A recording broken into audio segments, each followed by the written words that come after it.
Bolliger & Mabillard, the renowned roller coaster manufacturer. This fantastic company is known for creating some of the smoothest, most expensive, and most reliable attractions on the market. A while ago, B&M was one of the most innovative manufacturers out there, opening Air and Oblivion at Alton Towers, Batman the Ride at Six Flags Great America, Apollo's Chariot at Busch Gardens Williamsburg, Kumba at Busch Gardens Tampa, and so much more. Now, B&M did stop innovating for a while, but is starting to once again with the creation of the surf coaster. But what would happen, hypothetically, if B&M today went out of business?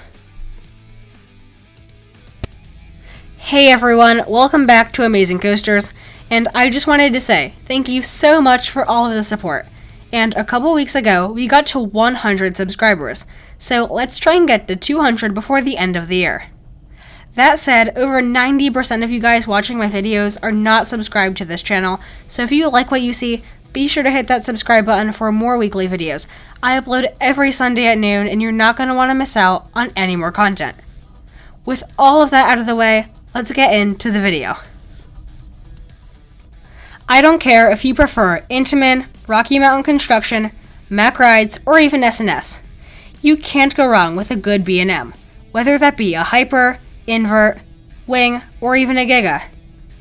But what would happen if our beloved manufacturer suddenly disappeared? And by the way, this is all just for fun. There is no news whatsoever about B&M going bankrupt, and their company is very stable. So B&M has lots of coaster models, and with B&M gone, I think that other manufacturers would have to step up and create their version of these models to fill the divot that B&M left. For example, Vekoma would greatly improve their new flying coaster and inverted models, and companies like Mack and Intamin could create a new type of hypercoaster. Intamin would create a wing coaster like Furious Bucko, and so on. However, companies like Cedar Fair, SeaWorld, and Happy Valley love B&M, so they'd have to turn their focus to other companies. Happy Valley has a couple of Intamin Megalites, S&S Hypers, and more, so I think they'd be okay. This is also the case with SeaWorld. They are working with B&M on Emperor, a B&M dive coaster, going to SeaWorld San Diego in 2021. SeaWorld also works with Intamin, RMC, Mack, Premier Rides, and S&S, so if SeaWorld wanted a B&M, they could just go with one of those fantastic manufacturers. Cedar Fair, however, is in a bit of a tight spot. They mainly go to B&M for rides, with Orion, Yukon Striker, Banshee, Gatekeeper, and loads more. Other steel manufacturers they have worked with are Gerstlauer, RMC, and Mack, but that's kind of it. This is where Cedar Fair would have to get creative. They would either have to strike up a deal with a company like Vekoma, or would have to be very innovative with a company like Gerstlauer.